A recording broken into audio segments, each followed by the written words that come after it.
지금 우리가 살아가는 이 시대에 그리스도인들은 소수입니다. 그래서 우리를 둘러싼 비그리스도인들의 세계, 또 기독교 세계는 크고 강력해 보이기도 합니다. 우리가 살아가는 세상 속에서 우리는 하나 혼자이기 때문에 가끔씩 외롭다는 생각이 들 때도 있습니다. 오늘 본문에서 읽은 바울이 바로 그러한 마음이었을 것입니다. 지금 이 재판장에서 바울은 철저하게 혼자입니다. 그리고 바울을 심판하겠다는, 이미 판결을 내려놓고 심판하겠다는 이 세상은 힘과 권력과 인맥 모두를 가지고 있습니다. 그런데 바울은 그들 앞에서 어떻게 이렇게 당당하게 설 수 있었겠습니까? 지금 이 재판장의 그러니까 산헤드린 공의회가 71명이었잖아요. 그들 앞에서 이제 한 명 혼자 존재하고 있는 바울의 모습입니다. 바울은 의회 앞에서 이렇게 말했습니다. 1절에 보시면, 동포 여러분, 나는 이날까지 하나님 앞에서 오로지 바른 양심을 가지고 살아왔습니다 라고 말합니다. 이것이 바로 바울이 산헤드린 공의회 앞에서 재판을 받는 그 이유였습니다. 하나님 앞에서 바른 양심을 가지고 살았기 때문에 심판을 받고 있다는 것입니다. 바울은 예수를 부인하고 또 그를 따르는 사람들을 핍박하다가 예수가 하나님이 보내신 바로 그 메시아이심을 알게 됐습니다. 그리고 예수는 유대인만의 메시아가 아니라 온 세상을 위해 보내심을 받은 왕이시라는 사실을 알고 믿게 되었습니다. 그 이후로부터 바울은 이제 유대주의라는 분파주의를 넘어서서 온 인류를 위한 하나님, 또 모든 민족들과 열방을 위한 예수 그리스도를 선포하게 됩니다. 그는 예수가 모든 인류를 위한 구원자이자 모든 인류가 따라야 할 보편적인 진리가 되시며 온 세상을 다스리시는, 어느 한 민족 또 한 종족이 아니라 한 국가만이 아니라 온 세계를 다스리시는 왕이시라는 사실을 믿고 양심에 따라, 그가 경험한 양심에 따라 그를 선포하고 그가 다스리시는 공동체인 교회를 세워가고자 했던 것입니다. 우리도 마찬가지입니다. 우리가 예수 그리스도를 믿고 따르는 제자가 된 것은 우리의 어떤 종교적인 열심, 우리 안에 있는 어떤 종교성 때문에 어떤 한 종교를 선택해서 믿게 된 것이 아닙니다. 또 이 종교를 믿으면, 기독교라는 종교를 믿으면 복 받는다고 말해서 이 기독교를 믿고 우리가 잘 되려고 이 기독교를 선택한 것도 아니었습니다. 우리가 예수 그리스도를 믿게 된 것은 하나님이 살아계시고 그 하나님께서 한 백성을 선택하셨으며 그들에게 약속하신 메시아를 통해 어떻게 우리가 살아가야 될지, 우리가 어떤 삶을 살아가야 될지 그 삶을 위한 길, 즉 도를 우리에게 가르쳐 주셨기 때문입니다. 그래서 그리스도인의 삶은 종교적이라기보다는 바로 하나님 앞에서 양심에 따라 사는 보편적인 삶이라고 할 수 있습니다. 여러분, 그 넷플릭스를 자꾸 제가 인용하면 내가 이거 너무 많이 보는 것 같아가지고 인용하기 좀 끌어지기도 하지만, 경성 크리처 보십니까? 경성 크리처에 보면 박서준이 나옵니다. 박서준이 이제 여기에 주인공인데요. 그 장안에서 최고 부자로 알려진 인물입니다. 그는 오로지 돈이 되는 일에만 관심이 있는 그런 인물이었습니다. 그에게 독립이니 투쟁이니 이념이니 하는 것들은 그의 관심사 밖에 있는 그런 사항이었습니다. 그런데 그에게 사랑하는 사람이 생깁니다. 그리고 그녀를 구하기 위해서 행동에 나서자 많은 사람들이 이제 옹성병원이라는 곳에서 한국인들, 조선인들이 그 지하 감옥에서 마루타로 실험당하면서 고생하면서 고문당하고 죽어가고 있는 그런 모습을 알게 됩니다. 그래서 그는 이제 자신의 모든 인맥을 동원해서 조선인 마루타들의 탈주를 돕습니다. 그 자신이 동원한 그 인맥들이 이제 또 경무국에 발각이 돼가지고 감옥에 갇히고 고문을 당하고 불어라 이러면서 손톱도 뽑히고 발톱도 뽑히고 막 이런 고난을 당하고 있습니다. 근데 그가 담대하게 그 경무국에 찾아가서 자신의 사람들을 풀어내라고 해서 풀려나요. 자세한 건 보시면 됩니다. 그런데 이 일, 이제 마루타를 삶는, 마루타 마루타를 통해 인간을 개조시키려는 계획을 가진 배후의 인물이 있는데 그가 경무국 대장의 아내예요. 마에다라는 이름을 가진 아내입니다. 이 아내가 이 장태상이 그 잡혀갔던 사람들 다 풀어주고 나서 이 장태상 박서준이 연기한 그 장태상을 만납니다. 만나서 이제 얘기를 나누는 장면이 있어요. 이 장면이 굉장히 저는 인상적이었는데 이렇게 말해요. 마에다가 그래도 남의 일에 목숨까지 걸 건 없지 않소 장상답지 않게 이렇게 말합니다. 그랬더니 장태상이 대답합니다. 그냥 좀 화가 났어. 그들이 잡혀간 것이 내 잘못이 아닌데 막상 내 눈으로 보니까 화가 나더군. 그러니까 마에다가 말합니다. 같은 조선인의 눈으로 보니까 근데 이 다음 대답이 굉장히 중요한데요. 이렇게 얘기합니다. 같은 사람의 눈으로 보니까 이렇게 말해요. 조선인의 눈으로 보니까 이게 아니라 같은 사람의 눈으로 보니까 그랬소라고 대답합니다. 즉 장태상은 민족주의나 이념과 같은 것에 매이지 않은 보편적인 인간 양심에 대해서 말하고 있습니다. 그렇습니다. 사실 이제 여기 이제 이 드라마에서는 독립운동하는 사람들을 그렇게 이렇게 되게 멋지게 안 그려요. 굉장히 조금 이렇게 쪼잔하게 그리는데 작가가 어떤 생각인지는 잘 모르겠어요. 그런데 우리가 알고 있는 사실, 역사적 사실 하나는 뭐냐면 민족주의가 굉장히 융성했을 때, 민족주의가 온 세계를 지배했을 때가 있었잖아요. 그때 나타난 괴물이 누구였습니까? 히틀러였거든요. 예, 그 민족주의를 등에 입고 나타난 괴물이 히틀러였어요. 그 민족주의로 또 공산주의가 또 발흥하게 되잖아요. 여러분 아시다시피. 그러니까 러시아와 중국도 바로 그런 민족주의의 결과, 인본주의의 결과가 나타났는데 어떤 결과를 맺었습니까? 수천만 명이 학살을 당합니다. 민족주의는 근본적 진리가 아닙니다. 그래서 그리스도인은 그렇습니다. 우리는 우리 바울의 이 말을 굉장히 기억할 필요. 오늘 우리 사건이 있잖아요. 이 바울이 복음을 또 기독교를 어떻게 생각했는가가 나타나고 있는 그런 장면이라고 할 수 있습니다. 23장과 24장을 보면 바울은 분명히 회당을 중심으로 활동했지만 그의 복음은 온 세계를 향해 선포되어야 된다고 생각했어요. 그 말은 뭐냐 하면 하나님은 유대인들만의 하나님이 아니라 로마인의 하나님이기도 하시고 예수 그리스도는 유대인들이 기다려온 유대 종교의 어떤 메시아가 아니라 로마 제국의 황제들도 그 예수가 그리스도이심을, 예수 그리스도의 통치를 따라 살아야 하는 나라가 되어야 한다는 사실을 바울은 알았어요. 그리고 그 일이 이루어지도록 하기 위해서 지금의 이 재판을 정당한 재판으로 되돌리려고 하고 있는 중이라는 것입니다.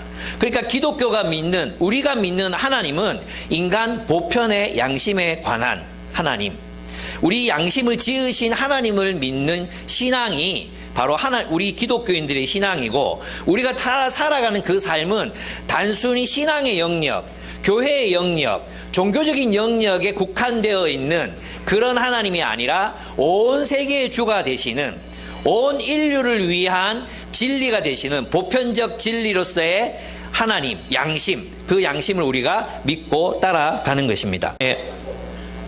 그렇습니다. 바로 장태상이 견지하고자 했던 그런 이제 입장이었던 거죠. 그죠? 그런데 이렇죠. 여러분, 우리는 압니다. 모든 인류가 가진 양심들을 보면 힌두교의 양심 있어요. 힌두교적 양심, 힌두교적 진리 있죠.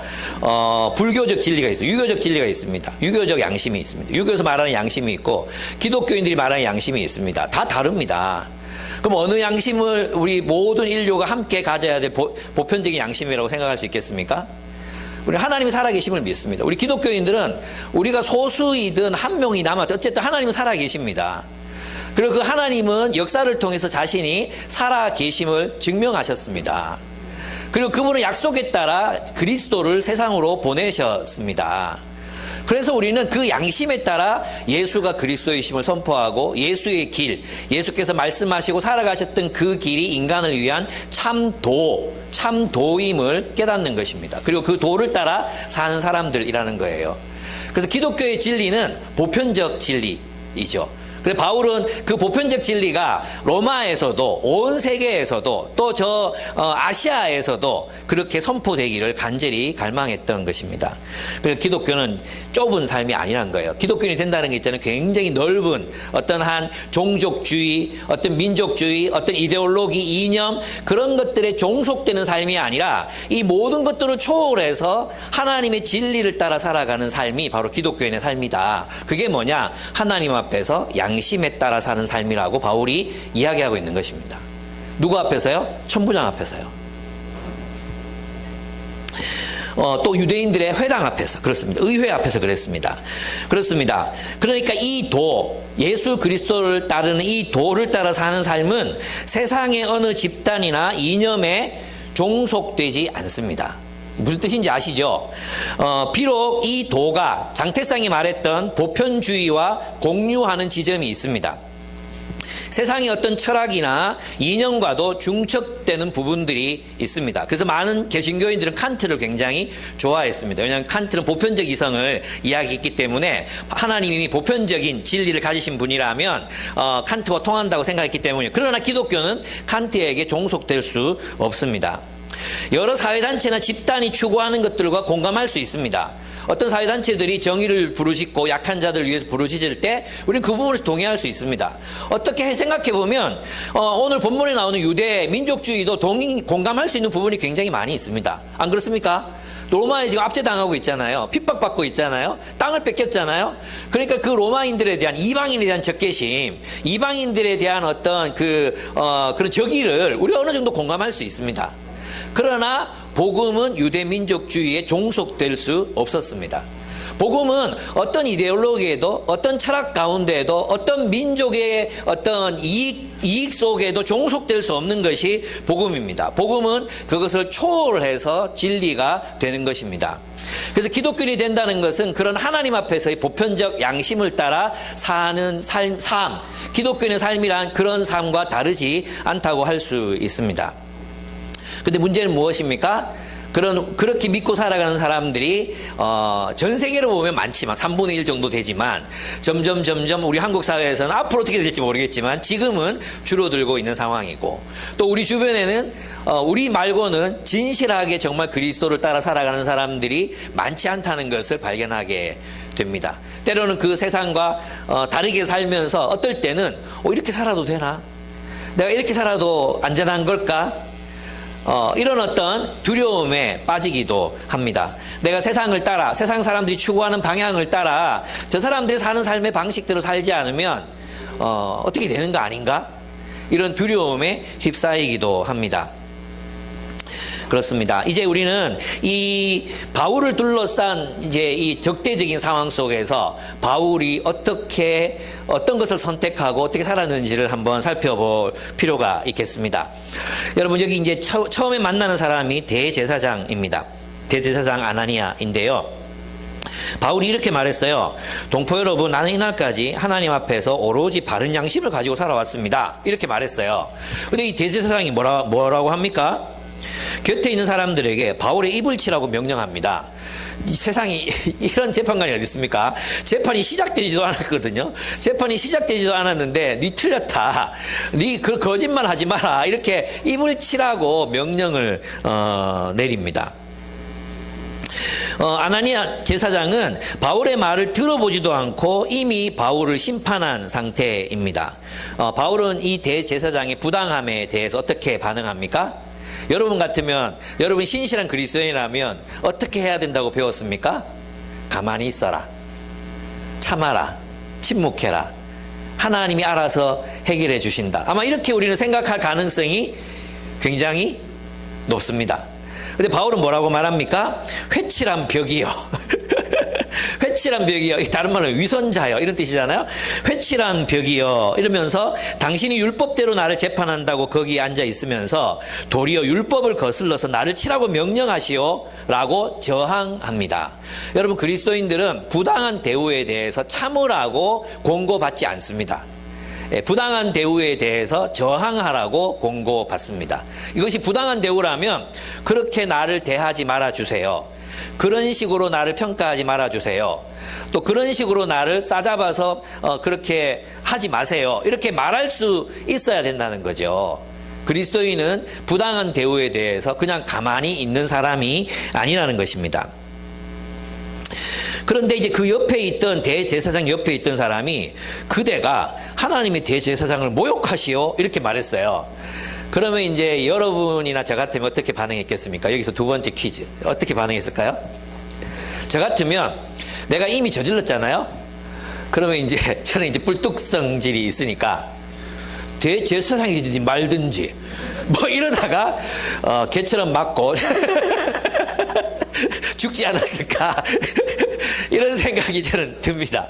근데 대부분 같으면 그냥 입국 다물고 있겠고 삐진 하고 이렇게 있겠죠. 근데 바울은 뭐라고 말하느냐 하면 나는 그가 대제사장인지 알지 못했다. 그 성경에 지도자를 모욕하지 말라고 했다. 이러면서 자기가 잘못했다는 거 은근히 비추지만 실제로 보면 대제사장이 율법도 무시하고 이렇게 할 수 있느냐는 비판이 그 말 안에 들어 있습니다. 어쨌든 태도에서 어떻습니까? 태도에서는 예의 바른 태도를 가지고 있습니다. 여러분 있잖아요. 그리스도인들이 부당함에 저항할 때 굉장히 그 부당함에 저항하면서 불의를 저지를 때가 있어요. 부당함에 저항하면서 윗사람에게 무례하게 할 경우가 있잖아요. 인격을 모독하잖아요. 자기 인격이 모독당했어. 그 부당해. 그 부당한데 그 저항하는 태도가 또 부당해. 그럼 똑같은 사람 되는 거 아니에요? 맞죠? 그러니까 바울을 우리가 배울 필요가 있습니다. 뭐냐 하면 저항하되 예의 바르게 하라는 거죠. 저항하되 대제사장이 가지고 있는 권위를 인정하라는 것입니다. 어쨌든 이게 이 태도가 마음에 드는 사람도 있고 안 드는 사람도 있겠지만 이 태도가 성경에서 일관되게 얘기해 오고 있는 그런 태도라고 할 수 있습니다. 상대방이 로우웨이를 가더라도 우리는 하이웨이 가야 된다. 이게 오바마 부인이 얘기해서 굉장히 유명해진 말이잖아요. 마찬가지입니다. 그들이 우리에게 아주 로우웨이, 정말 치졸하고 더럽고 막 정말 인간답지 않게 굴더라도 우리는 정말 격조 있게 하이웨이를 선택할 수 있는 사람들이 될 필요가 있다는 거죠. 부당하면 저항하자. 그러나 그런 저항하는 태도에 있어서는, 방법에 있어서는 무례하지 말자는 것입니다. 가끔씩 보면 개혁적인, 특별히 복음주의 안에서 개혁적인 그룹들이 어떤 주장을 할 때가 있거든요. 근데 보면 그 주장이 틀리지 않았어. 근데 굉장히 기분 나쁘게, 굉장히 모욕적으로 선배 목사들을 이렇게 비난하듯이 얘기한다거나 이렇게 깔 때가 있어요. 그럴 때를 보면 이 사람 도대체 뭐 하자고 하는 거지? 싸우자는 거야? 고치자는 거야? 이런 생각이 들 때가 종종 있습니다. 우리의 태도는 그래서는 안 된다는 것입니다. 저항하되 우리는 무례하지 않게, 저항하는 법, 이것을 배우는 게 우리 그리스도인들의 태도라고 할 수 있겠습니다. 그렇습니다. 그런데 저는 그것보다도 이제 무엇보다도 우리 자신이 이 대제사장 같은 사람과 되면 안 되겠다 이런 생각이 저는 들었어요. 사실을 확인하지도 않고 그죠? 어떤 팩트를 확인하지도 않은 채 그냥 이제 우리의 어떤 인상 그리고 선입견, 우리의 이익, 기득권 이런 거에 근거해 가지고 막 이렇게 사람을 심판해 버리는 거죠. 우리 아들들이 이제 자은이, 자윤이네랑 홍콩 여행을 가서 6박 7일 동안 갔어요. 둘이만 있으니까 너무 행복하더라고요. 그래서 이제 빨리 좀 독립해라 이런 마음들이 제 마음속에 이제 막 생기고 둘이 있으면 참 좋겠다. 그래서 이제 아이들이 있을 때는 아이들이 밤에는 집에 오니까 밤 시간에 뭐 데이트를 한다든지 못 해봤잖아요. 근데 이제 밤에 영화를 하길래 이제 영화를 보러 갔어요. 뭐 아쿠아 뭐도 있고 한데 보고 싶은 게 없는데 서울에 보면 봤고 보고 싶은 게 없었어. 그래서 이제 평이 굉장히 좋은 일본 영화 별로 잘 안 보는데 그 괴물이라는 제목도 마음에 안 들었어요. 괴물 나오나? 이래가지고 안 보려고 하다가 이제 되게 평이 좋더라고요. 그래서 또 어떤 분이 페이스북에 이제 영화 평을 올렸는데 너무 괜찮은 영화 같아가지고 이거 보러 가자. 이래서 이제 밤 8시 반 거 끊어가지고 이제 갔어요. 많은 분들이 오셨더라고요. 생각보다 많은 관중이 오셔가지고 또 조금 놀라기도 이렇게 수준 높은 영화를 대구에서 이렇게 많이 즐기다니 뭐 이러면서 이제 또 즐겁기도 하고 그랬어요. 근데 여기에 보면 이제 이런 얘기가 나옵니다. 이 영화에 나오는 홀이라는 선생이 있어요. 이 선생은 오늘 제 설교를 듣고 나면 이 영화를 볼 의욕이 사라지지 싶은데 그래도 꼭 한번 보세요. 좋은 영화입니다. 이 홀이 선생은 그 초등학교에 처음 부임한 초짜 선생입니다. 근데 이 학교가 있는 도시에 불이 나요. 어떤 한 건물에 불이 나는데 이 건물은 걸스바라는 퇴폐업소가 있는 건물인데 그 업소에 그만 불이 나는 거예요. 그런데 그냥 불이 난 것까지는 괜찮았는데 이 불난 데서 홀이 선생이 그 걸스바에서 나왔다. 이런 소문이 막 퍼진 거예요. 그러니까 졸지의 홀이 선생님은 퇴폐업소를 드나드는 이제 그런 변태 같은 사람이 된 거죠. 그 소문이 막 떠돕니다. 이 영화는 세 사람의 시선으로 사건을 추적해 갑니다. 그래서 3막으로 구성이 되어 있습니다. 첫 번째 그 막은 이 학교에 다니는 이 미나토는 호리 선생 반에 있는 학생이에요. 이 미나토의 어머니인 사오리의 관점에서 이 영화를 이렇게 추적해 나갑니다. 사오리 눈에는 자기 아들 호리는 너무나도 순수하고 다정다감하고 다른 사람의 입장을 잘 살피는 그런 착한 아들입니다. 그런데 그런 아이가 어느 날부터 귀가 찢어져서 들어오고 코에 피가 막 묻어 있고 이 텀블러가 생각이 안 나가지고요. 수통이라고 일부에 볼 때 수통이라고 생각이 수통이 언제적 얘기야. 하여튼 그 텀블러에 깨울물 있잖아요. 깨울물하고 돌이 막 들어있는 거예요. 그리고 어느 날 막 사라져서 자전거 타고 막 없어지고 막 이러니까 누가 봐도 이건 뭐예요? 학폭이다. 누가 봐도 이건 누군가가 얘를 지금 학교에서 학대하고 있다. 그리고 어떤 날 이런 얘기를 하는 거죠. 엄마, 사람의 머리에 돼지 뇌가 들어있으면 그는 사람이야 돼지야? 내 머릿속에는 돼지가 들어있는 것 같아. 이러면서 이상한 소리를 막 하는 거예요. 그런 소리를 누가 했어? 선생님이 했어. 이러면서 이제 선생님이 선생이 애를 이렇게 학대했구나. 이렇게 확증을 하는 거예요. 그래서 호리를 막 이제 하루는 막 너무 다쳐서 오고 늦게 오고 막 이러니까 막 이제 추궁을 합니다. 막 추궁해가지고 누가 이랬냐고, 누가 너 머릿속에 돼지뇌가 들어있다고 말하냐고, 누가 너 수통에 그 텀블러에다가 돌을 넣었냐고 막 하니까 호리 선생님이 그랬다고 얘기하는 거예요. 그러니까 이 자식까지는 엄마는 화가 날 거 아니에요. 학교를 찾아갑니다. 그리고 홀이 찾아와라 이러고 막 학교 교장쌤에게 이걸 막 하고 이렇게 하는데 교장쌤은 건성으로 들어요. 그리고 호리가 왔어. 그래서 자초지종을 듣고 싶은데 갑자기 이 호리 선생을 데리고 몇몇 선생님하고 교장 선생이 이렇게 이 소파가 있잖아. 이렇게 앉아 있는데 갑자기 다 일어나. 그래서 90도로 절을 해 이렇게. 진짜 이상한 상황. 정말 누가 봐도 이해 안 되는 그런 상황이 있잖아요. 그래서 이 영화를 쭉 따라가다 보면은 이 학교가 괴물인 거예요. 학교가 괴물이고, 이게 선생들이 다 괴물이고, 이런 거예요. 그렇게 믿도록 영화를 연출해요. 예. 그런데, 호리 선생의 시점, 아이들의 시점이 확인되면서 이 학교에서 제일 착한 사람이 호리 선생이야. 정말 다정다감하고 오히려 미나토의 비행을 감춰주고 또 미나토를 또 돌봐줬던 사람이고 아이들을 진짜 사랑하는 사람, 누가 넘어졌으면 신발 신겨주고 뭐 이랬던 친절하고 다정다감한 선생님이 호리 선생이었던 것입니다. 그렇습니다. 이 영화에서 저는 이것을 봤어요. 결국에는 사람들은 진실을 파악하려는 수고를 하지 않아요. 우리는 너무 게을러요. 그래서 있잖아요. 들리는 이야기가 그냥 그렇게 믿고 싶은 대로 믿어버리는 거죠. 믿고 싶은 대로 믿어버리는. 바로 재판장이 그러했습니다. 그냥 바울은 죄인이야. 무슨 짓을 했는지, 그가 왜 예수를 그리스도로 믿게 되었는지 자초지종을 들어보고 판단하려고 하지 않습니다. 진실을 파악하려고 하지 않습니다. 선입견에 가득 차 있는 사람, 그래서 한 사람을 그냥 이렇게 하는 것. 근데 우리 사회도 그렇다는 거죠. 우리 사회도 자기가 속한 진영, 자기가 속한 집단, 자기가 속한 그들이 가지고 있는 생각, 그것들을 확인하고 또 확인하고 또 확인해서 확증 편향을 진실인 것처럼 가지고 살아가는 사람들이 너무나도 많다는 거예요. 우리도 그럴 수 있다는 것입니다. 우리도. 그래서 우리 안에는 항상 있잖아요. 어떤 사건이나 어떤 이야기들이 들려올 때는 어떻게 생각해야 됩니까? 그냥 잠정적으로 내 마음속에 가지고 있고 확인해보자. 이렇게 생각해야 돼. 이거 내가 너무 자주 설명했죠? 근데 있잖아요. 이런 일들, 여러분도 이런 일들 당할 때 있지 않습니까? 왜 이런 사람 만나면 안 기분 나쁩니까? 내가 이 사람 잘 몰라. 저 최근에도 그런 거 하나 겪었는데 어느 교회에 이제 강의를 하러 갔단 말이에요. 근데 들어갔는데 보통 이제 강사가 오면 예의 바른 목사님이나 이런 분들이라면 자리에 일어나서 이렇게 악수도 하고 오시느라고 고생하셨다 뭐 이게 돼야 되잖아요. 근데 앉아가지고 이렇게 쳐다보는 이런 느낌 있잖아요.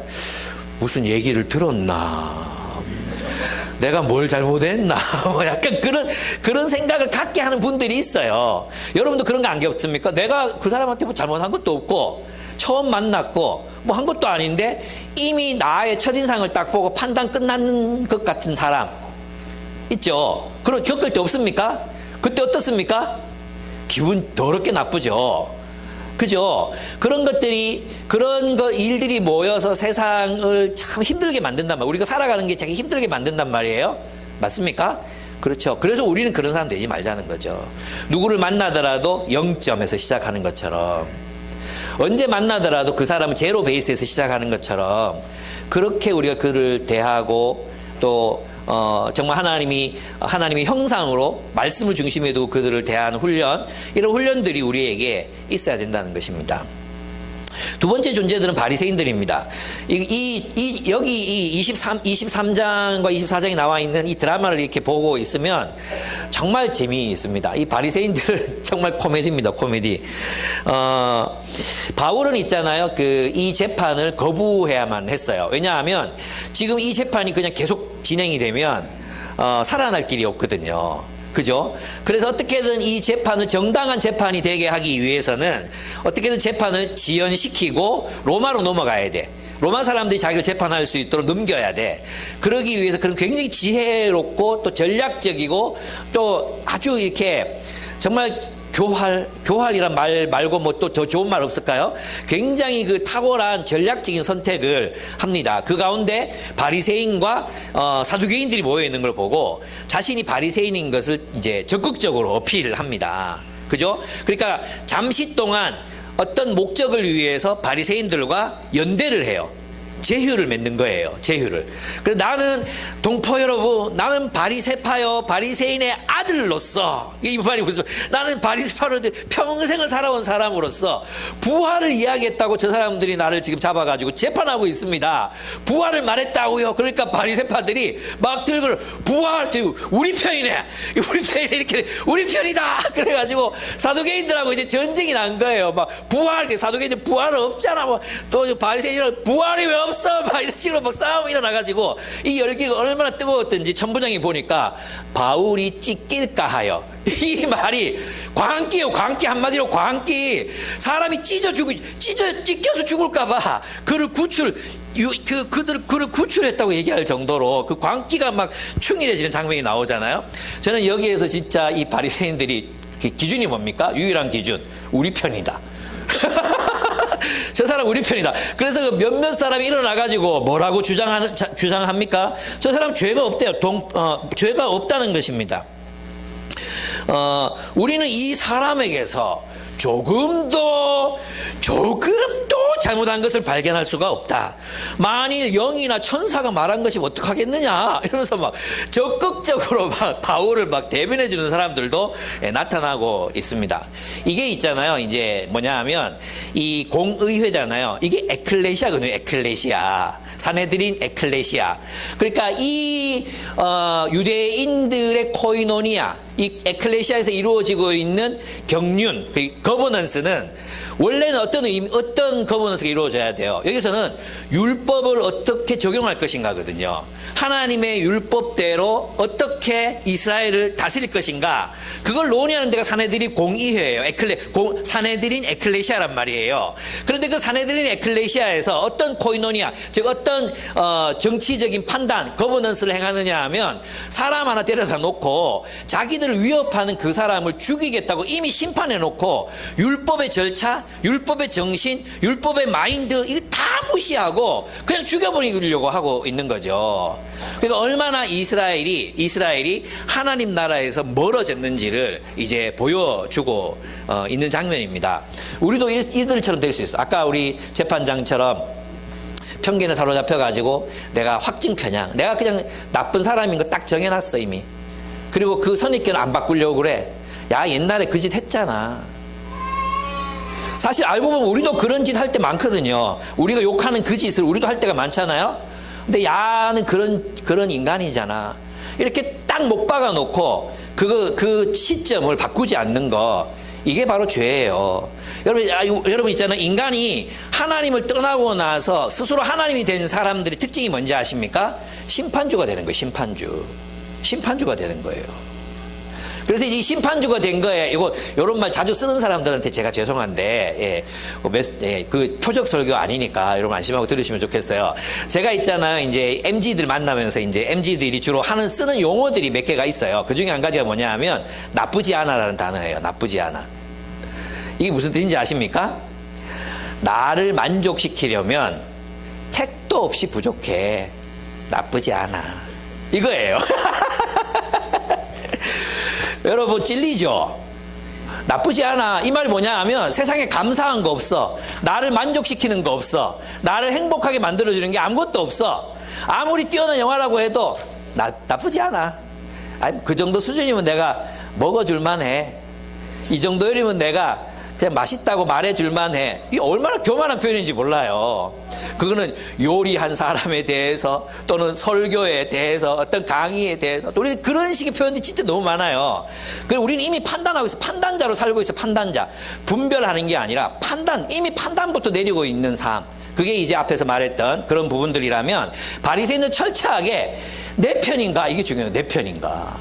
우리가 남이가 그게 이 나라를 이 모양 이 꼴로 만들었죠. 우리가 남이가 하다가 막 찍어주다가 이 모양 이 꼴이 됐잖아요. 우리가 남이가 내 편인가, 우리 편인가, 진보인가, 보수인가, 전라도인가, 경상도인가, 우리가 강남 사는가, 변두리 사는가, 서울인가, 비서울인가, 이런 것들로 사람 편가르고 갈라치기 하고 이렇게 살아왔잖아요. 그리스도인들이 이걸 넘어서야 될 거 아니에요. 적어도 그리스도인들은 여기 어떤 데 종속되는 게 아니라 이 위에서 판단하고 있어야 될 거 아니에요. 그렇습니다. 저는 있잖아요. 여기서 이제 바울의 이러한 모습을 보면서 그 예수가 그리스도라는 보편적인 진리, 그죠? 나는 하나님 앞에서 양심에 따라 행동했다. 이 말이 주는 이 어떤 깊이, 이 충격이 저는 굉장히 컸어요. 나는 하나님 앞에서 양심에 따라 살았다. 양심에 따라 살았다. 그 양심에 따라 산 그것이 뭐예요? 예수를 그리스도로 선포하는 삶이었잖아요.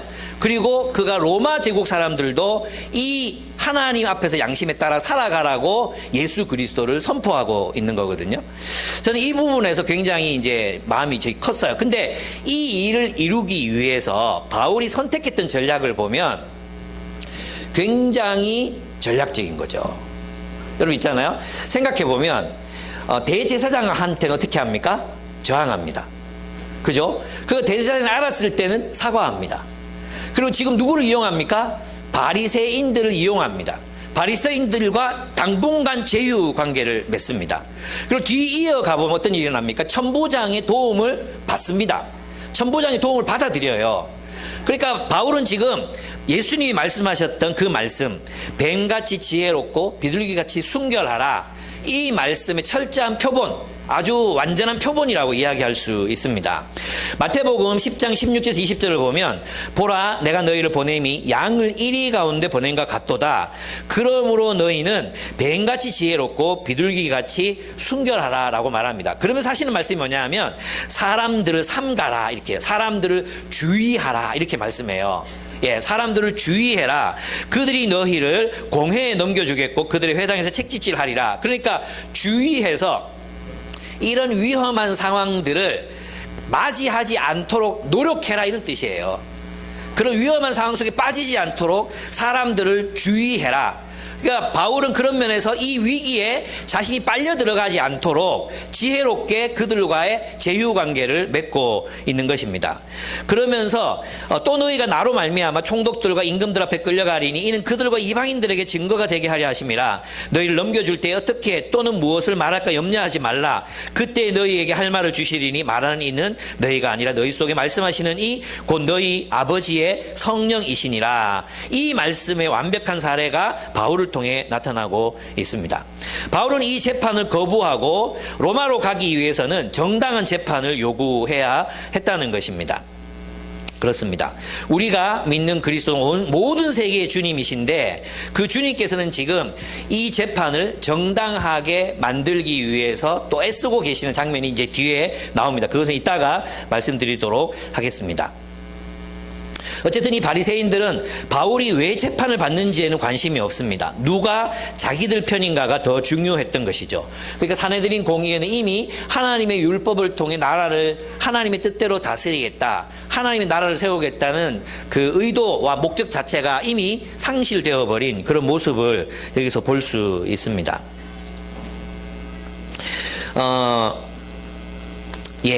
그리스도인은 어느 집단에 속한 사람들이 아닙니다. 그리스도는 어느 집단에 속한 사람들이 아니라 하나님 앞에서 바른 양심을 가지고 사는 사람들입니다. 바로 이 이유가 어디에도 속할 수 없다는 그 이유 때문에 그리스도는 고난을 받습니다. 그러나 때로는 어떻게 합니까? 때로는 제휴합니다. 때로는 연대합니다. 이게 있잖아요.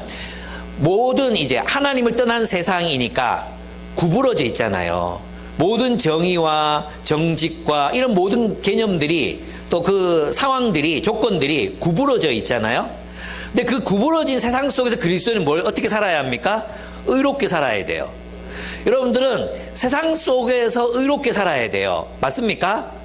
맞죠? 그래 그리스도인이 세상 속에서 의롭게 살아야 되는데 그 방법이 그 의를 실천하기 위해서는 그 의를 실현하기 위해서는 어떻습니까? 그 상황은 굉장히 복잡하다는 것입니다. 바울은 이때 바리새인들을 가만 하나님이 알아서 하시겠지. 그리고 막 잡아 죽이려고 하는데 입 다물고 주님이 알아서 하신다. 그리고 가만히 있어서 어떻게 됐겠습니까? 죽었죠. 근데 바울은 뭘 합니까? 잠시 이 재판은 부당한 재판이기 때문에 잠시라도 시간을 끌고 로마로 이 재판이 넘어갈 수 있으면 좋겠다. 그 바람으로 뭐랍니까? 바리새인들과 연대하는 거예요. 그러니까 이 부정한 땅에서, 부패한 땅에서 하나님의 정의를 따라 살아간다는 것은 굉장히 복잡한 현실 가운데 우리가 놓여 있다는 것을 인식해야 된다는 거예요. 그냥 단순하지 않다는 거예요. 흙과 백이 딱 잘라져 있고 이건 흙이고 저건 백이고 이렇지 않다는 것입니다. 그래서 이제 박영호 목사는 그런 얘기를 이제 가끔씩 이렇게 하는데 저도 굉장히 많이 이제 듣고 굉장히 공감이, 저도 그런 얘기를 몇 번 한 적이 있어가지고 공감이 된 부분이 있어요.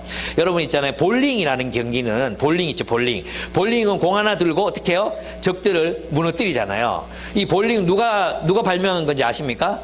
루터가 발명했어요. 루터가. 몰랐어요? 루터가 발명한 게 루터 몰랐습니까?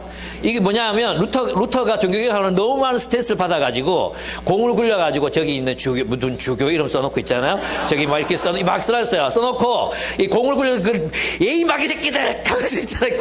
이게 볼링의 원조예요.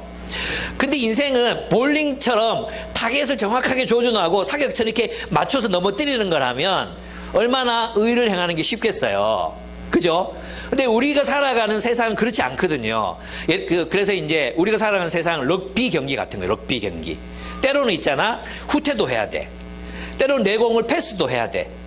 그래서 있잖아, 우리가 저 골대에 공을 넣는 건 맞는데 앞으로 패스했다가 뒤로 왔다가 또 옆으로 갔다가 빈 곳으로 찔러 넣었다가 결국 슛 때리는 있잖아요. 축구. 그게 우리 인생이야.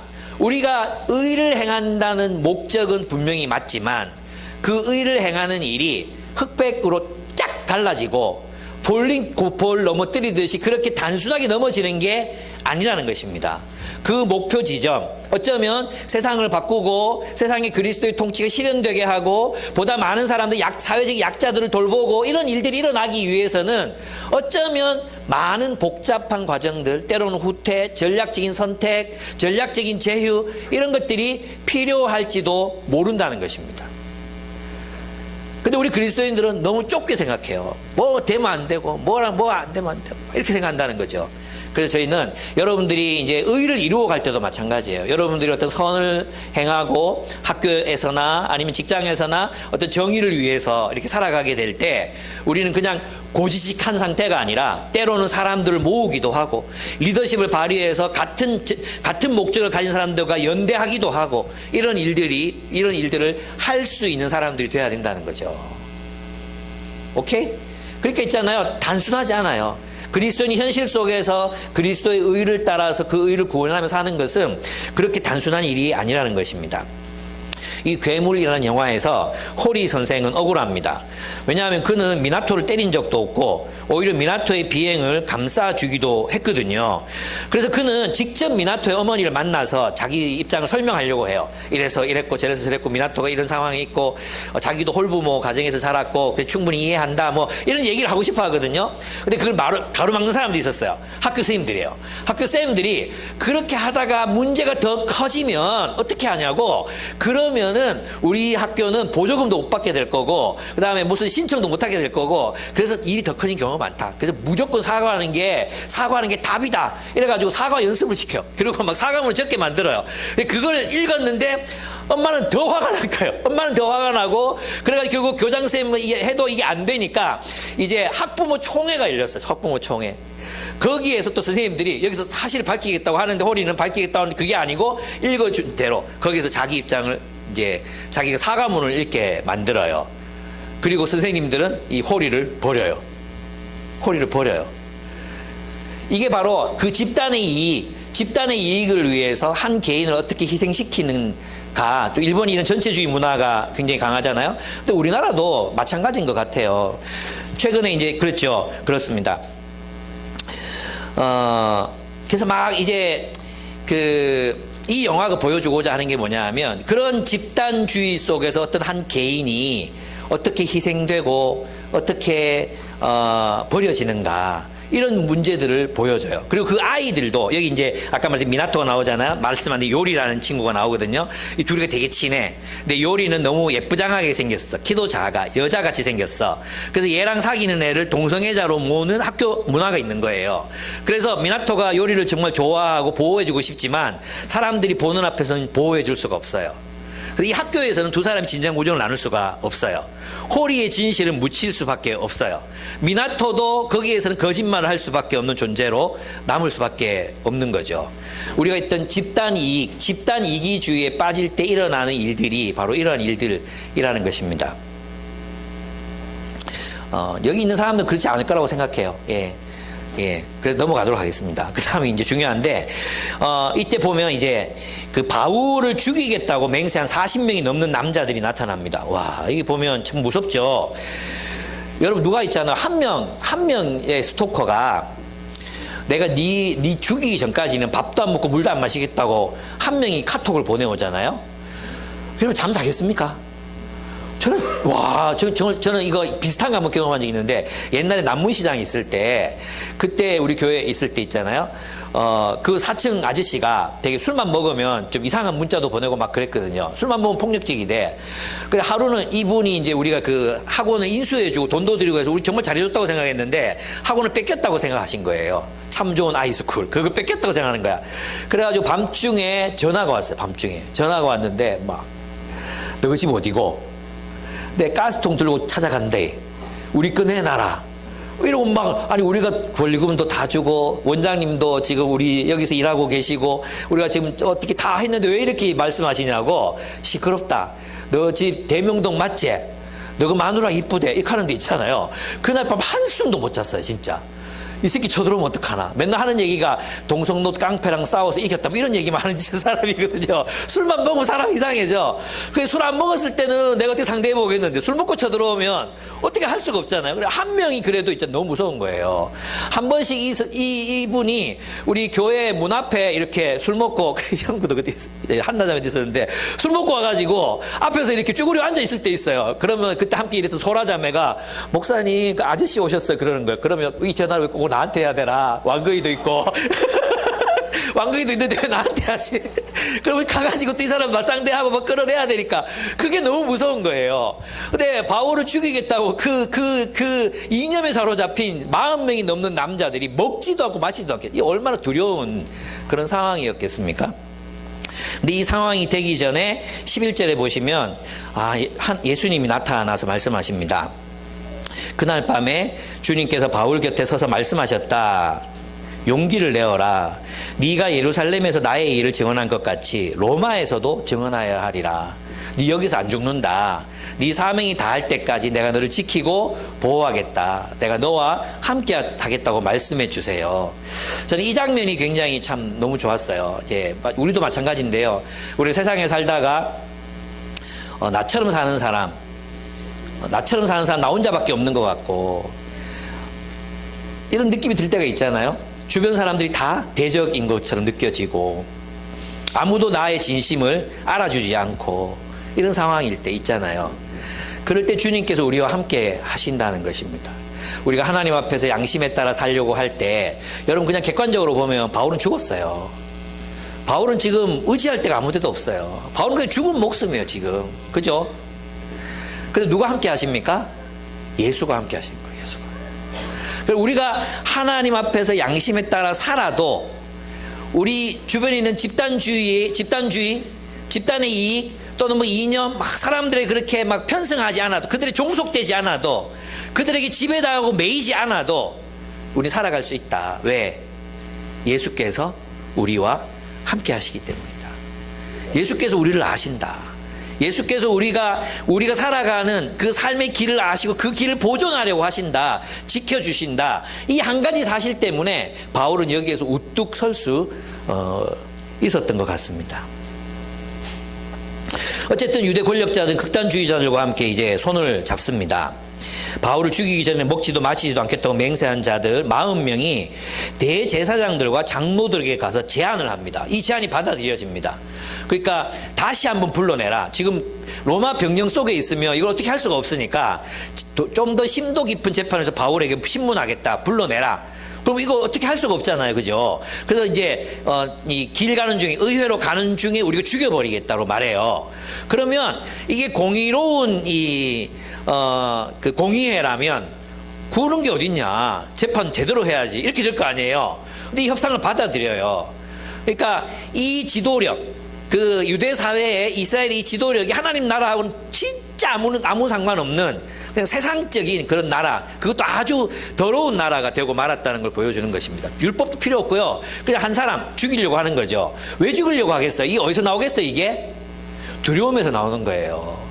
바울 한 사람을 더 두려워하고 있는 거죠. 바울 한 사람 때문에 유대 사회가 무너질 거라는 두려움 속에 빠져 있는 것입니다. 바울이 저렇게 승승장구하면, 바울이 전하는 복음이 온 세상에 퍼지고 나면 결국 우리가 위험해진다. 우리 자리를 뺏긴다. 이런 두려움들이 그들을 사로잡았던 것입니다. 정말 참 말도 안 되는 그런 일이 지금 벌어지고 있습니다. 여러분 있잖아요. 이 극단주의자들은 왜 이럴까요, 이게? 이번에 이 비슷한 사건이 일어났잖아요. 한 야당 대표의 목에다가 이렇게 흉기를 꽂아 넣어가지고 죽을 뻔했어요. 그죠? 그 죽었으면 어떻게 됐겠어요? 생각만 해도 너무 막 끔찍하고 막 그런 일들이 일어나는데, 그래서 있잖아요. 그리스도인들은 이래요. 우리가 이거 쉽지 않거든요. 우리가 어떤 집단주의에 편승하거나 또는 어떤 이게 빠지지 않으려면 정말 공부를 많이 해야 돼. 예. 저는 있잖아요. 예수 그리스도도 그랬지만 바울도 마찬가지인데, 이 집단들 위에 서서 이걸 바라볼 수 있어야 되잖아요. 근데 오늘날 우리 대부분 사람들은 특별히 유튜브, 페이스북 이런 거 나타나면서 알고리즘이 자기 좋아하는 것들만 계속 띄워준단 말이에요. 그죠? 그래서 자기가 몸담고 살아가는 세계가 그 세계가 전부인 줄 알아요. 그 세계가 전부인 줄 알아요. 그래서 극우적인 사람, 이번에도 그 일 저지른 사람이 극우 태극기파였잖아요.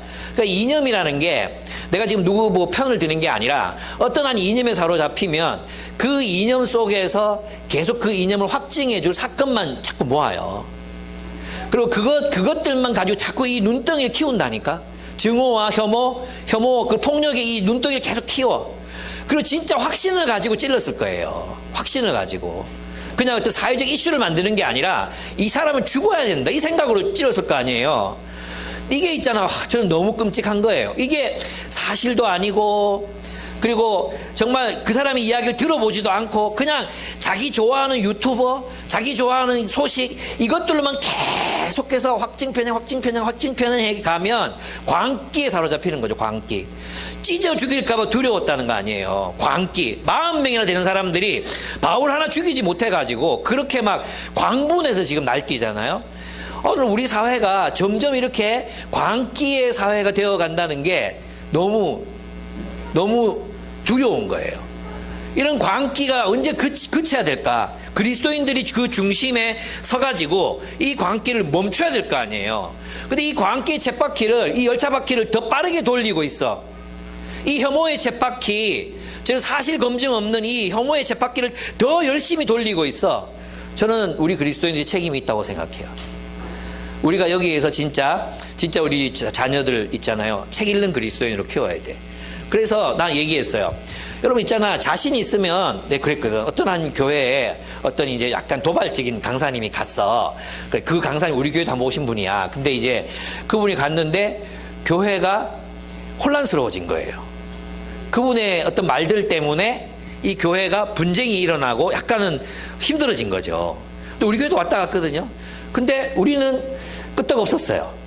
왜냐하면 우리는 강하잖아요. 야, 너무 심각하게 여러분 보지 마. 내가 자꾸 이런 얘기 하면 안 되는데. 여러분, 이제 우리 세계가 강하면 반대 의견이 두렵지 않아요. 무슨 말인지 아시겠습니까? 우리에게 실력이 있으면, 난 그래서 그 공동체 실력이라고 생각해요. 우리 공동체의 실력이 있으면 어떤 도발적인 이야기나 말도 안 되는 이야기, 선동적인 이야기 이런 것들이 분별할 수 있어요. 분별할 수. 그래서 어릴 때는 좀 이제 건강한 책을 많이 읽혀야 되겠죠. 좋은 책을 많이 읽혀야 돼. 그런데 아이들이 나중에 도킨스를 읽고 싶어 한다. 읽혀. 그거 읽히기 전에 깨어진 세상 희망의 복음이 먼저 읽히고, 그 다음에 도킨스 읽혀. 그죠? 그리고 알리스터 맥가라스의 책들이 있잖아요. 알리스터 맥가라스의 도킨스의 망상 이런 책 같이 읽혀. 저는 하나님이 진리시기 때문에 우리 흔들림이 없다고 생각해요. 오히려 그렇게 흔들면서 키워야 아이들이 강해진다고 생각하거든요. 그래서 저는 아이들이 강의할 때 이런 반대 의견들이 있어. 근데 우리는 이렇게 생각해. 이거 얘기해요. 우리도 마찬가지예요. 우리가 열려있지 않으면 있잖아요. 어떻게 되냐면 두려운 거예요. 내가 믿고 있는 그 예를 들어 6천년 창조과학설 이런 거 있죠. 6천년 창조과학설, 6.1 창조론 이게 흔들리면 신앙 전부가 흔들린다고 생각하는 거예요. 진화론을 받아들이면 기독교 신앙이 무너진다고 생각하는 사람들이 있어요. 왜 그렇습니까? 자신이 없는 거예요. 예. 마치 있잖아요. 사회주의가 교회 안으로 들어오면 기독교가 망한다고 생각해요. 이미 온 세상이 다 사회주의인데, 뭐 호주, 뉴질랜드, 뭐 영국 전부 사회주의 안 들어간 나라가 어디 있습니까? 다 사회주의 이념이 다 북유럽 할 거 다 들어가 있는데, 우리가 있잖아요. 자신이 없잖아요. 그러면은 자기 걸 이게 이 두려움 때문에 확증 편향, 자기 걸 더 강화시키려는 노력을 하게 돼요. 여러분 있잖아요. 우리는 이런 부분에서 우리가 가진 것이 자신이 있다면 열어야 돼. 그리고 대화해야 돼. 대화에서 발견되는 것들이 있어요. 우리가 틀린 것들은 이거 고쳐야 되겠다. 거기서 발전이 나오는 거거든요. 여러분 우리가 지금 하나님 나라 복음 가지고 이야기하잖아요. 하나님 나라 복음. 하나님 나라를 제일 처음 먼저 신학에서 발견한 사람들은 자유주의자들이었어요. 복음주의자들이 하나님 나라를 먼저 발견한 게 아니에요. 하나님 나라 사상을 자유주의자들이 발견하고 복음자들이 따라서 연구했는데 아 이게 맞다고 확인돼서 들어오게 된 거예요. 여러분 그런 부분에서 있잖아요. 이런 이 40명의 자객들 그리고 이재명 씨를 그렇게 타격한 사람 이런 사람들의 마음속에 어떤 일들이 일어나고 있는지 우리가 두려워할 필요가 있습니다. 세상이 광기에 빠진 세상이 되지 않으려면 우리는 정말 폭넓게 공부하고 폭넓게 세상을 알고 또 기독교적인 대안을 분명하게 제시할 수 있는 지혜로운 사람들이 되어가야 합니다. 우리의 자녀들에게도 그렇게 그 수많은 질문들, 수많은 곳에서 영향을 받고 와서 하는 이야기들 가운데서 그들과 대화하고 그들에게 그것을 변증할 수 있는 실력을 가진 부모들, 선배들이 되어주셔야 한다는 거예요. 아시겠죠? 그게 강한 겁니다. 좀 강해져야죠. 근데 이 사람 얼마나 치졸하고 약합니까? 힘으로 다 누르려 가잖아요. 논리로 안 되는 거야 일단. 논리로 안 되고 팩트로 안 되고 안 되니까 그냥 죽이려고 하잖아요. 만약에 법정에서 진짜 법정에서 시비를 다투면 다투서 이긴다고 확신한다면 어떻게 이렇게 할 수 있겠습니까? 자신이 없는 거예요. 자신이. 두려운 거죠. 그래서 이 두려움이 한국교회를 장악하고 그 두려움 때문에 우리가 신앙생활을 방어적으로 한다면 그것은 성경적이지 않습니다. 그래서 여러분 흔들리는 경험이 좀 있어야 돼요. 좀 흔들려 보고 그래서 그 회의 통해서 또 역시 저는 그런 경험이 많았던 것 같아요. 그리고 저도 그런 경험에 노출되면서 더 공부했던 것 같아요. 더 열심히 공부하고 책을 읽고 뭐 그랬던 것 같아요. 그러면서 정말 하나님이 하나님이시구나. 우리 여호와 하나님이 하나님이시구나. 늘 확인해 갔던 것 같아요. 저는 이제 우리도 똑같이 그런 경험들을 하게 될 우리 아이들을 위해서라도 우리가 좀 실력 있는 그리스도인이 되자. 책 많이 읽자. 예, 책 읽으라고 한다고 기쁨의 교회는 책만 자꾸 읽으라고 하고 막 이렇게 생각하지 말고 책 읽어야 될 이유들이 폭넓게 좀 읽읍시다. 도킨스도 읽어보고 알리스턴 맥가라스도 읽어보고 얼마나 많습니까? 그죠? 예, 레비나스도 읽어보고 칸트도 읽어보고 난 안 읽어봤지만 여러분은 읽어보세요. 예. 월터 스토프도 읽어보고 그렇게 했으면 좋겠습니다. 그리고 성경 열심히 연구하셔야 됩니다. 그렇습니다. 네. 정리하면 하나님의 재판을 담당해서 공정하게 재판해야 될 유대인의 의회는 불법과 폭력으로 가득 차 있습니다. 하나님의 뜻은 없고 오로지 정치적인 목적만 존재합니다. 오늘 많은 교단들이 이렇습니다. 하나님께서 참 마음 아파하실 거라고 생각합니다. 그러나 여기에서 하나님이 일하십니다. 저는 이 부분이 너무 좋았어요. 예수님께서 나타나셨잖아요. 그리고 나서 무슨 일이 있냐 하면 40명의 자기기 형성이 돼요.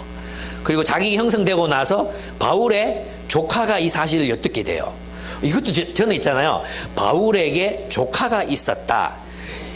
바울에게 누이가 있었고 누이의 아들이 있었다. 이게 얼마나 왠지 위로가 되더라고. 왜 그러냐 하면 바울은 그냥 하늘에서 뚝 떨어진 사람 같지 않아요? 초인 같잖아요. 초인. 근데 바울에게 누이가 있고 여동생이 있고 조카가 있었다. 이 얘기가 얼마나 위로가 되는지. 근데 조카가 아마 바울의 이 집안 유력했던 것 같죠. 그래서 그 바울의 사내들인 그 핵심부에서 흘러나온 이야기를 들었어요. 듣고 나서 바울에게 가서 알려줍니다. 그죠? 바울에게 가서 알려줘. 그럼 여러분들은 신앙이 좋은 분들 어떻게 있겠어요? 조카가 막 와서 막 얘기해주면 걱정하지 말아라. 하나님이 나를 지켜주신단다. 집에 가서 기도해라. 뭐 이렇게 아니에요. 그죠? 그리고 바울은 즉각적으로 어떻게 합니까? 그 조카를 천부장에게 보냅니다. 아무도 모르게 가서 어떤 일을 지금 하고 있다는 것을 알리라고 이렇게 말하는 거예요. 그러니까 바울이 하나님의 뜻을 이루어가는 과정을 보면 굉장히 현실적이죠.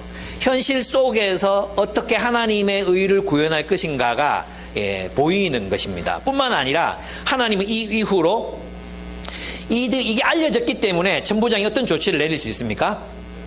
호송하는 게 호송.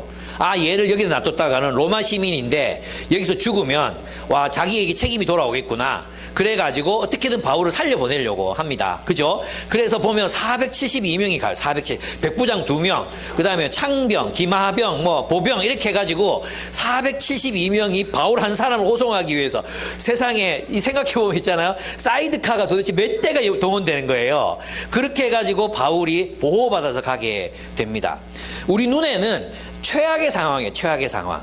죽임을 당할 수밖에 없는 그런 상황인데, 오히려 그 최악의 상황들, 죄인들의 상황, 바리새파의 악, 그 다음에 이 암살단의 악, 그 재판장의 이 악, 이 모든 악들을 하나님께서 사용하셔서 의를 이루시기 위해서 그 악들을 사용하십니다.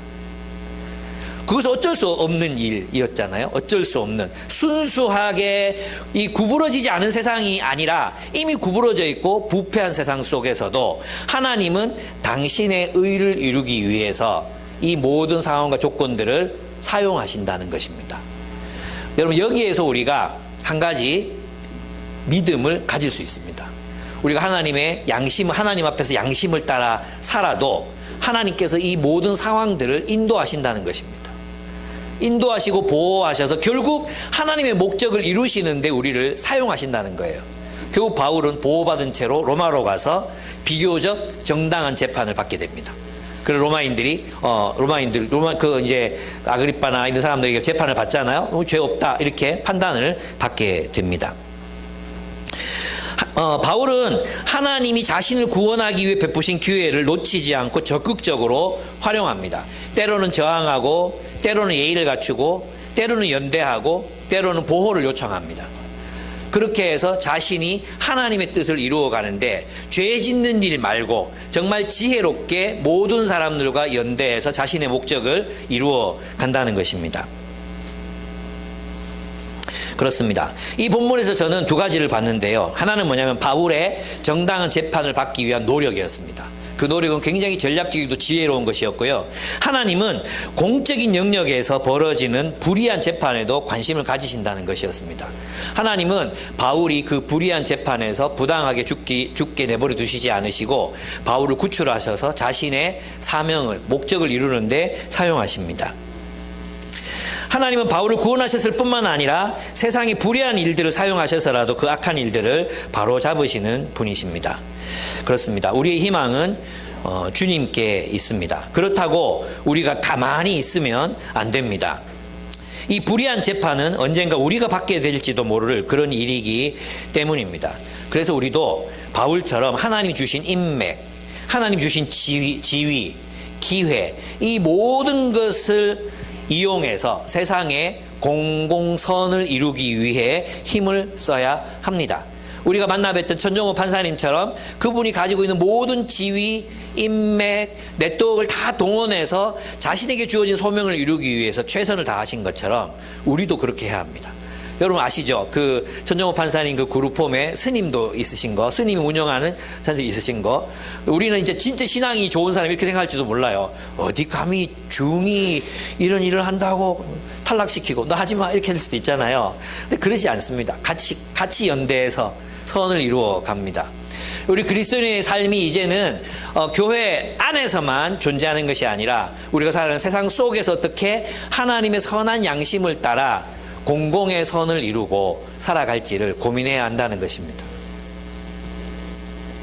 이 일에는 고도의 지혜가 필요합니다. 그리스도인은 죄에 물든 사람들과 세상의 구조와 더불어 살며 하나님 앞에서 양심을 따라 살아야 하기 때문입니다. 죄에 물든 세상, 부패한 사람들, 죄인인 사람들, 그들과 함께 살며 이 세상에서 하나님의 의를 이루어 가야 하기 때문입니다. 그래서 이 지점에서 우리는 라인홀드 니버의 기독교 현실주의라는 그 주장에 그 생각에 귀를 좀 기울일 필요가 있습니다. 라인홀드 니버는 이렇게 말했습니다. 인간은 죄를 짓기 쉬운 존재다. 그래서 이 인간의 행위와 사회 구조는 선해질 수 없다. 그래서 항상 비판과 개선이 필요하다. 예. 두 번째는 인간은 하나님의 창조물이기 때문에 인간에게는 자유와 창의성이 주어져 있다. 그래서 우리는 이 사람들과 함께 지금 천부장 통해서 하나님 뜻을 이루시잖아요. 이 사람들과 함께 세상에 어느 정도의 공적인 선을 이루어 갈 수 있다. 공의를 실현할 수 있다. 이런 이야기를 합니다. 그것이 하나님 나라가 되는 건 아니에요. 그러나 그곳에 하나님의 공의를 실현할 수는 있다는 것입니다. 인간은 하나님의 형상을 가진 존재이기 때문에 사람들은 그리스도인이든 비그리스도인이든 함께 서로를 존중하고 사랑하고 그래서 정의와 평화를 위해서 일할 수 있다. 이게 바로 라인홀드 니버가 말했던 기독교 현실주의입니다. 그렇습니다. 저 앞에서 말씀드렸던 고레에다 히로카즈 감독의 이 괴물이라는 영화의 마지막 부분은 아이들의 시선을 따라가거든요. 그래서 사실 이제 학대받는 것처럼 보였던 미나토의 상처는 우연히 생긴 것이었고, 이 텀블러 속에 있는 구정물은 두 아이의 놀이를 위해 담아놓은 물과 돌들이었습니다. 괴물이야, 뭐 이 단어, 이 용어는, 괴물이라는 용어는 그들이 게임할 때 여기 이제 이 동물 이름을 써요. 그리고 막 설명을 해. 동물 이름 이렇게 붙여놓고 막 설명을 하면 얘가 맞추잖아요. 그러면 얘는 오리 이렇게 되는 거예요. 개면 개 이렇게 되는 거예요. 이름을 못 맞춰. 그럼 괴물이야 이렇게 넘어가는 거예요. 그게 놀이예요, 놀이. 근데 그 놀인데 어른들의 해석에서는 이 괴물이 어마어마한 어떤 그 자기를 부르는 그런 말로 들었던 거죠. 다 오해였어요. 다 오해. 예. 근데 여기서 중요한 게 있습니다. 히로 선생이 문제라고 보았던 미나토의 폭력은 오히려 친구 요리를 지키기 위한 돌발적인 행위였습니다. 근데 있잖아요. 이 두 아이는 교실, 이지매가 가득한 교실을 떠나고 또 집단주의가 막 지배하고 있는, 진실이 은폐되고 있는 학교를 떠나서 어디서 자유를 얻냐 하면 자기들만의 공간인 이렇게 어둠컴컴한 터널을 지나갑니다.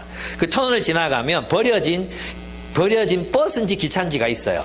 근데 이 아이들은 뭘 믿냐 하면 태풍이 올 거고 세상에 종말이 올 건데, 세상에 종말이 오면 우리는 새로 태어날 거야 라고 말하면서 그 안에서 막 놀이를 하면서 즐겁게 지내요. 그러니까 이 세상, 여전히 이지메와 집단주의가 지배하는 이 일본 사회에서는 구원을 받을 수가 없는데, 자기들만의 세상, 그 버스 세계 속에서는 자유가 있는 거예요. 그리고 태풍이 지나갔어요. 태풍이 지나갔고 두 아이는 들판을, 풀이 막 있고 푸른 들판을 막 달리면서 이렇게 말을 합니다. 우리 다시 태어날까? 아니, 다시 태어나지 않아도 될 것 같아. 이렇게 말하면서 영화가 끝이 나요. 그래서 어떤 사람들은 이 애들이 태풍에 죽었다, 이렇게 해석하는 사람들도 있어. 죽고 지금 영혼이다, 이렇게 얘기하는 사람도 있었대요. 근데 이제 감독에게 직접 물어봤어요. 감독에게 직접 물어보니까 감독이 뭐라고 대답했느냐 하면, 두 아이는 지금 살아있는 거라고. 그리고 두 아이가 달려가면서 새로 태어나지 않아도 될 것, 세상이 새롭게 되지 않아도 될 것 같아. 나는 나로 살 거야 라고 말하지만 여전히 터널 너머의 세계는 현존하고 있잖아요. 교실, 학교, 세상, 그냥 거짓과 위선으로 가득 차 있는 이런 세상은 여전히 존재하잖아요. 그래서 감독은 관객들에게 이런 질문을 던지고 싶었대요. 이 두 아이는, 지금 자유롭게 달리고 있는 두 아이가 돌아갈 세상은 여전히 그대로 있는데 그래도 괜찮냐? 라고 관객들에게 묻고 싶었대요. 이 두 아이는 현실 속, 영화가 아닌 현실 속에서 자유로워질 수 있었을까요? 아니요. 저는 옛날로 돌아갔을 거라고 생각합니다.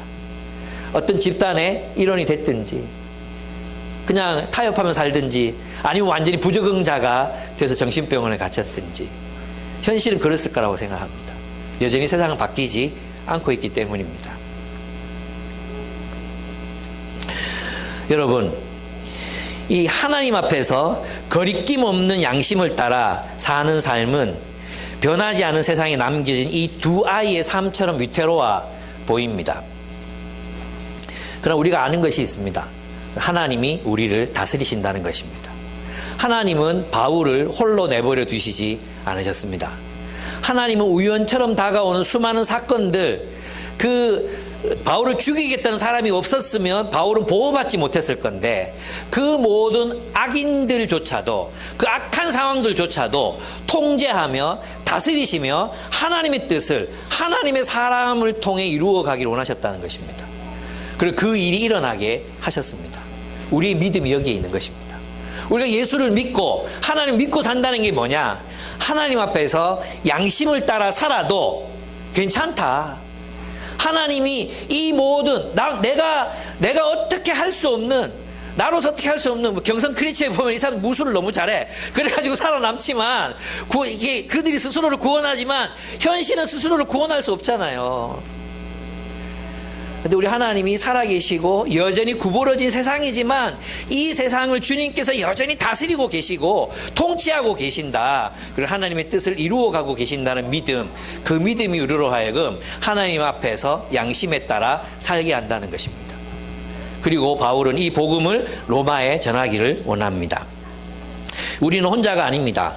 우리 곁에 서서 우리를 사랑하시는 주님께서 용기를 내어라. 네가 할 일이 남아 있다고 말씀하십니다. 그리고 우리가 할 일은 온 세상에 그리스도의 통치, 즉 그분의 사랑과 평화의 통치를 실현하는 것이라고 말할 수 있습니다. 즉 다른 말로 하면 이 고레에다 히로카즈 감독이 원했던 그 세상, 그리스도가 통치하시는 세상, 그 세상을 창조하는 힘이 바로 예수 그리스도께 있고 그리스도를 따르는 우리에게 있다는 희망이 우리에게는 존재한다는 것입니다. 그리스도인에게는 새로운 세계를 창조할 힘과 권능이 주어져 있습니다. 하나님께서 그런 세상을 지금도 창조하고 계십니다. 하나님은 여러분을 홀로 내버려 두시지 않습니다. 하나님 앞에서의 양심에 따라, 보편적인 진리를 따라, 하나님이 주신 양심을 따라 살아가신 여러분의 생애가 되기를 축복합니다. 여러분들이 그리스도를 선택하고 그리스도를 따라 하나님 앞에서 양심에 따른 삶을 선택한다고 해서 결코 하나님 앞에서 버려지거나 세상 사람들 앞에서 버려지거나 하지 않습니다. 여러분은 당당하게 그 길을 걷게 되실 것입니다. 하나님이 여러분을 지키실 것입니다. 하나님이 그 두 아이의 삶을 지켜주실 것입니다. 그러므로 주님 앞에서 그리스도인으로 살기를 두려워하지 마시고 힘껏 걸어가신 여러분들이 되시기를 축복합니다. 함께 기도하겠습니다.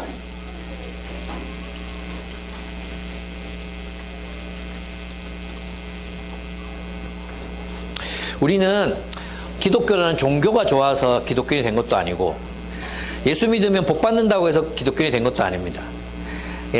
우리는 이 길이 참된 인간다움의 길이라고 하나님이 우리에게 주신 도라고 믿기 때문에 이 길을 선택했습니다. 그리고 이 길은 우리만을 위한 길이 아닙니다.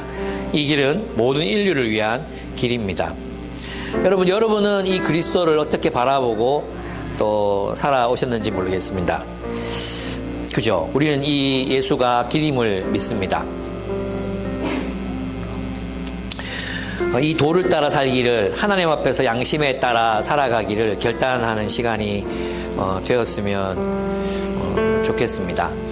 두려워하지 않고 세상의 압력과 풍조와 흐름 두려워하지 않고 바울이 그들에게 찔릴까 염려하여 군인들아 내려가서 바울을 그들 가운데서 빼내어 병영 안으로 데려가라고 명령하였다. 그날 밤에 주님께서 바울 곁에 서서